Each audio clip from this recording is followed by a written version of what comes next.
Hello, everyone. Welcome back to another episode of Daily English Dialogues. I'm your host, Anna. And I'm Mark. It is great to be back with you all. If you are new here, this is the channel where we help you bridge the gap between textbook English and the real, natural English spoken by native speakers. Exactly. We focus on conversations that you actually want to have. Today, we have a very special and useful topic. We are going to talk about how to describe your country. This is such a common topic, isn't it? Whether you are traveling, meeting new colleagues, or just making friends online, people always ask, where are you from and what is your country like? They do, and saying it is nice or it is big is okay, but we want to help you sound more advanced. We want you to be able to paint a picture with your words. Right. So we have divided this episode into several parts. We will look at geography, climate, the people, the food, and finally, tourism. By the end of this hour, you will have a full toolkit of vocabulary to describe your home. Let's get started. Okay, Anna, let's start with the basics. When someone asks, where is your country, how do we answer that interestingly? Well, obviously, you can say the continent, like I'm from Europe or I'm from Asia, but to be more specific, we often use phrases like located in or situated in. Yes, for example, my country is situated in Southeast Asia, or it is located in the heart of Europe. Using the heart of sounds much more poetic than just saying the center, doesn't it? It definitely does. It implies that the country is important or central to the region. Another good word is borders. You can say, my country borders France to the south and Germany to the east. Good one. And what if your country doesn't touch the ocean? There's a specific word for that. You mean landlocked. Exactly. If you are from Switzerland or Bolivia, you would say, I come from a landlocked country. On the other hand, if you have a lot of beaches, you might say you are from a coastal nation. Or even an island nation if the whole country is surrounded by water, like Japan, the UK, or the Philippines. Now let's talk about the landscape or terrain. This refers to the physical appearance of the land. Right. Some countries are mountainous, meaning they have many mountains. Others might be described as flat or arid if they're dry and desert-like. I like the word diverse. Many large countries like the USA or Brazil have a diverse landscape. This means they have a mix of everything: mountains, beaches, deserts, and forests. That's a great B2 word. Describing your country as geographically diverse makes it sound very interesting. You could say the scenery changes dramatically from north to south. Scenery is a key word there. It refers to the beautiful view of the natural environment. You might say the countryside offers breathtaking scenery. Ooh, breathtaking. That means it's so beautiful it takes your breath away. Exactly. So to recap this section, use words like located, situated, borders, landlocked, coastal, mountainous, and diverse to explain where you are and what the land looks like. Moving on to part 2, and this is a big one, the weather. The favorite topic of conversation in the UK, but honestly, wherever you go in the world, the second question people ask after "where are you from" is usually, is it cold there? Or what's the weather like? Exactly. And most students just say, it is good, or it rains sometimes. We want to do better than that today. We want to give you the vocabulary to really describe the feeling of the climate. Let's start with the seasons. If you live in Europe or North America, you probably have 4 distinct seasons: spring, summer, autumn, and winter. Right. Distinct means they are clearly different from each other. You can talk about how the weather transitions. For example, spring is a beautiful transitional season where the flowers bloom and the ice melts. But not every country has that structure. If you live near the equator, like in Singapore or parts of Brazil, talking about winter might confuse people. Correct. In those places, it is better to say we have a tropical climate. This usually means it is hot year-round. Instead of summer and winter, you might have a wet season and a dry season. Or even a monsoon season. That sounds very dramatic. It is. A monsoon is a seasonal wind that brings heavy rain. If your country has this, you can say, during the monsoon season, we have torrential rain almost every day. Torrential rain. That is a great B2/C1 phrase. It means very heavy, violent rain. It's much more descriptive than just saying, it rains a lot. On the opposite side, if you are from a desert region, like parts of the Middle East or Australia, you might describe the climate as arid or dry. You could say it is scorching hot during the day, but temperatures drop at night. Scorching. That means extremely hot, like you are burning. Yes, and there's a big difference between dry heat and humid heat. Mark, you've traveled a lot. How would you explain humidity? Oh, humidity is the worst. Humid or muggy weather is when the air feels thick and wet. You sweat just by standing still. So you could tell someone, my country is very humid in the summer. The air feels heavy. Versus a dry heat, where the air is crisp. It might be 40 degrees, but it feels more comfortable because your sweat evaporates. Now let's talk about cold weather. If you are from Canada, Russia, or Scandinavia, cold isn't enough. You can use words like freezing, bitterly cold, or frosty. Bitterly cold is excellent. It describes that pain you feel on your skin when the wind hits you. Speaking of wind, you should mention the wind chill. Good point. You can say, the thermometer says -5, but with the wind chill, it feels like -15. That gives a really clear picture. Also, does your country have snow? You can describe the landscape as a winter wonderland if it's beautiful and snowy. Or if it's gray and sad, you might call it gloomy or overcast. Overcast means the sky is covered in clouds, no sun at all. Which is basically London 200 days a year. True. Another important aspect to mention is regional differences. In big countries like the USA, China, or India, the weather isn't the same everywhere. That's a very sophisticated way to answer. You can say, my country has diverse microclimates. Microclimates, nice word. It means small areas with different weather. You could explain, while the north is mountainous and snowy, the south enjoys a Mediterranean climate with mild winters. That contrast is very helpful for the listener. You can also talk about how the weather affects the lifestyle. Yes, for example, because of the long, harsh winters, we have a cozy indoor culture with lots of cafes. Or, because it is sunny and pleasant all year round, we spend most of our time outdoors having barbecues and going to the beach. Using words like unpredictable or changeable is also good if the weather changes quickly. There's an idiom we use. It's raining cats and dogs. That means raining very heavily.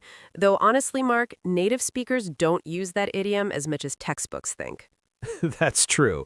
A more modern, natural way to say it is, it's pouring down, or the heavens opened. The heavens opened. I love that one. It sounds like a sudden, massive storm. So to recap this extended section, don't just give the temperature. Talk about the humidity, the seasons, the regional differences, and whether it is scorching, freezing, or mild. And connect it to life. Tell them if the weather makes people lazy, energetic, or cozy. That's how you really paint a picture. Now we get to the heart of the country, the people. This is my favorite part, but it's also the hardest. It's easy to describe a mountain, but how do you describe the personality of a whole nation? Exactly. We have to be careful not to rely too much on stereotypes, which are fixed, simple ideas about a group of people. But there are usually general vibes or cultural characteristics that are true for many people. A great way to start is by describing how people treat strangers. You often hear the word hospitable. Hospitable is a fantastic word. It means friendly and welcoming to guests. You might say we are known for our warm hospitality. Yes, if you visit a house in a hospitable culture, they will feed you until you can't move. On the other hand, some cultures are more reserved. That's a good distinction. Reserved doesn't mean unfriendly. It just means people are private. They might not smile at you on the street or start a conversation on the bus. Right. So you could say, people in my country can seem a bit reserved or distant at first, but once you get to know them, they're incredibly loyal friends. That is a very nuanced description. It shows you understand the deeper culture. Another spectrum is individualistic versus collectivist. Oh, those are advanced terms. Let's break them down. An individualistic society like the US or UK values personal freedom and independence. Whereas a collectivist society, like many in Asia or South America, values the group, the family, and social harmony above the individual. So you might say, we are a very family-oriented society. It's common for 3 generations to live under one roof. Now, let's talk about the pace of life and how that affects personality. Yes, for example, if you are from a place like the Caribbean, Australia, or Southern Europe, you might describe the people as laid back or easygoing. Laid back means relaxed. They don't stress too much. But in highly industrial countries, people might be described as industrious or efficient or punctual. Being punctual, always being on time, is a huge part of culture. In some countries, being 10 minutes late is rude. In others, being an hour late is just normal. We call that island time in some places. You can explain this by saying, we have a very relaxed attitude towards time, or we value punctuality highly. Let's touch on diversity, too. Is your country a melting pot? A melting pot is a metaphor used to describe a place where many different cultures and races mix together to form one society, like New York, London, or Toronto. You can say, my country is culturally diverse, or we are a multicultural society. This implies you have many different religions, foods, and festivals all in one place. And language plays a role here. Most countries have an official language, but you can add depth by mentioning dialects. A dialect is a regional version of a language. You could say, although we all speak Spanish, the local dialects vary so much that sometimes we can't understand each other. Finally, we should talk about etiquette and customs. These are the specific rules of behavior. Yes, this is great for tourists. You can mention things like tipping culture, greeting customs, or table manners. For example, it is customary to take your shoes off before entering a home, or it is considered impolite to speak loudly on public transport. I like the phrase social norms. These are the unwritten rules of society. You can say, one of our social norms is always to bring a gift when visiting someone. So when you describe your people, try to balance it. Don't just say, we are nice. Instead, say, we are hospitable but traditional society. We value family ties and tend to be quite expressive in our communication. Expressive, meaning you show your emotions easily. That's a great final word to add to the list. Okay, Anna, I hope you ate lunch before recording this, because we're moving on to the best topic, food. I'm always ready to talk about food. But you're right, when students describe their country's food, they often get stuck saying, it is delicious, or it is very good. Exactly. Delicious is a fine word, but it doesn't paint a picture. If you want to make someone hungry, you need to describe the flavors and textures. Let's start with cuisine. This is the formal word for a style of cooking. You can say, my country is famous for its varied cuisine. And when describing the taste, try words like savory or tangy. Savory is a great word. It describes food that is salty or spicy rather than sweet, like meat, cheese, or soup. And tangy or zesty describes a sharp, acidic taste like lemon or vinegar. It makes your mouth water. If the food has a lot of spices, not just chili, but herbs like cinnamon, cumin, or basil, we call it aromatic. That's a beautiful word. Indian curries are incredibly aromatic. It means they smell wonderful. And of course, if it has a lot of chili, it is spicy or fiery. But if food has no taste, if it is boring? Then it is bland. You definitely don't want your national dish to be called bland. Now, what about texture, how the food feels in your mouth?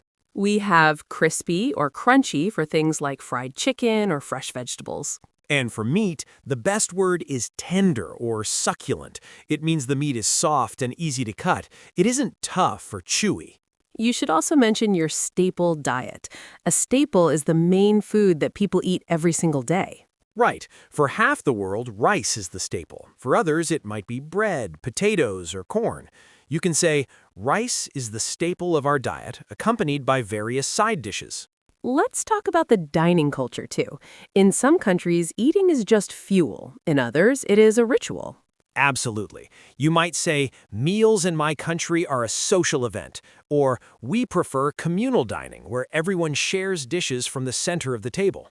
That is very common in Asia and the Middle East. It contrasts with the Western style of individual portions. And we can't forget street food. In many countries, the most authentic food isn't in five-star restaurants. True, you can describe the bustling food stalls or the vendors selling snacks on the corner. You might say, we have a vibrant street food culture. It is cheap, hygienic, and incredibly tasty. And if you have a special dish that tourists must try, call it a delicacy. But be careful, some delicacies are an acquired taste. We mentioned that in the intro. An acquired taste is something you might hate at first but learn to love later, like strong blue cheese, fermented beans, or bitter melon. Finally, talk about the ingredients. Does your country use fresh, locally sourced ingredients? Or perhaps you are famous for your seafood if you are coastal, or your dairy products if you have lots of cows. So, putting it together, you could say, our cuisine is hearty and savory, featuring tender meats and locally grown root vegetables. Or our food is light and fresh with lots of aromatic herbs and zesty citrus flavors. See? That is so much better than just saying it is yummy. We've covered the land, the weather, and the food. Now let's talk about the day-to-day reality. What is the lifestyle actually like? This is a very common topic in IELTS or Cambridge exams. You need to be able to compare different parts of your country.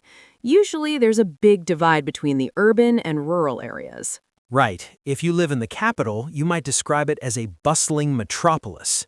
Metropolis. That is a great word for a very large, significant city.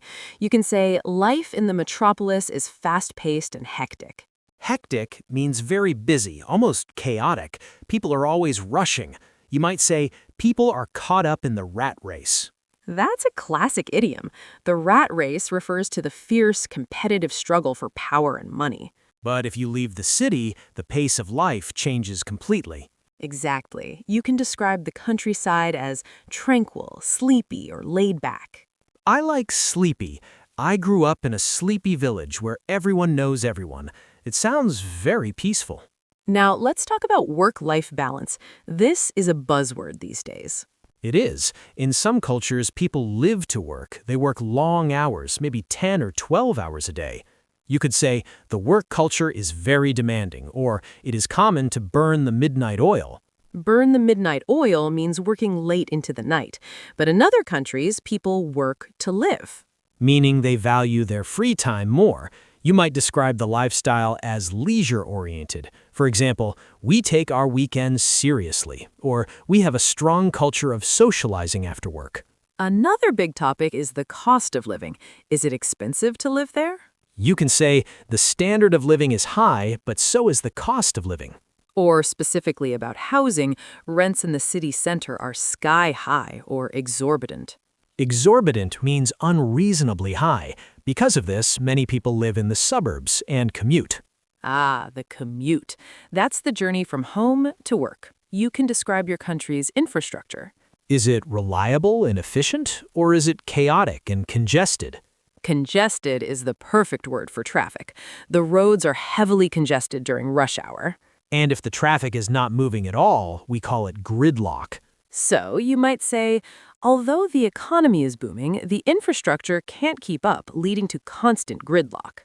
Finally, let's touch on leisure. What do people do for fun? In a modern country, you might mention shopping malls and entertainment complexes. But in a country with a lot of nature, you might say, we represent an outdoorsy culture. Outdoorsy. I like that. It means people love hiking, camping, and being outside. So to summarize the lifestyle, you might tell someone, it's a country of contrasts. The cities are cosmopolitan and modern, while the rural areas remain traditional and agricultural. And don't forget the nightlife. Is your city vibrant at night? Is it a city that never sleeps?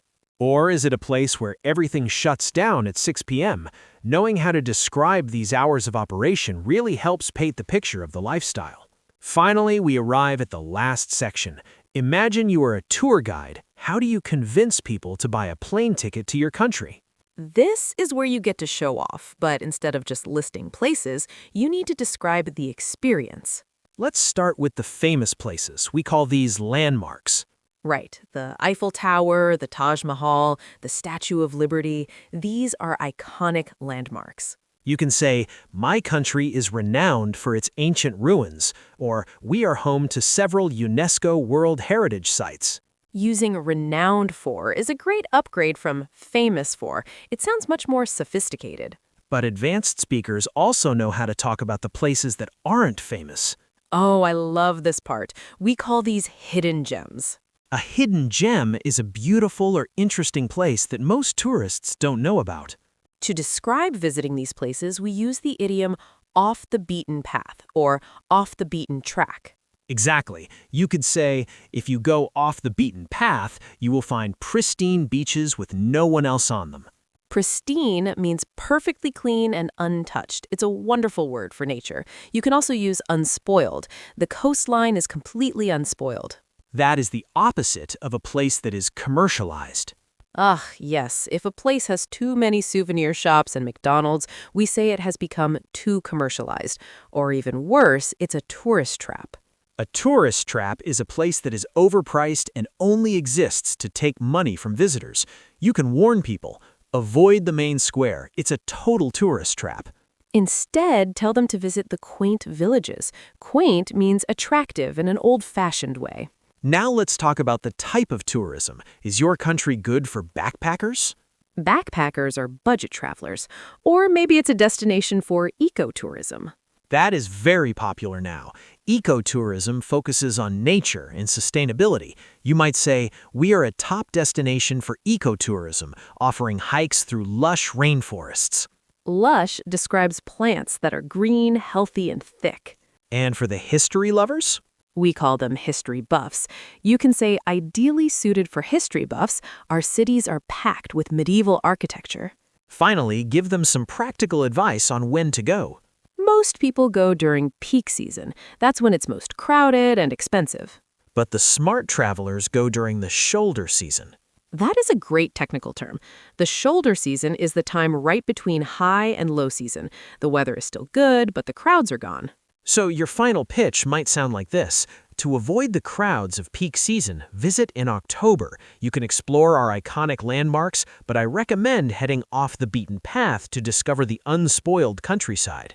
Perfect. That sounds like a professional travel brochure. Wow, Anna, we have covered a huge amount of ground today. We certainly have. We went from describing the landscape and climate to the personality of the people, the flavors of the food, the lifestyle, and finally, the tourism. Describing your country is one of the most personal and interesting things you can do in a foreign language. It allows you to share a piece of who you are. Exactly. And remember, you don't need to use all these words at once. Just pick 3 or 4 that really fit your country.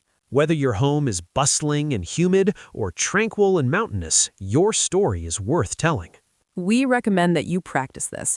Write a short script about your country using the new vocabulary. Record yourself on your phone and listen to it. Great advice. As always, you can find the full vocabulary list in the description below. If you enjoyed this deep dive episode, please hit the like button and subscribe to Daily English Dialogues. And tell us in the comments, what is one hidden gem in your country? We'd love to know. Thanks for listening, everyone. See you next time.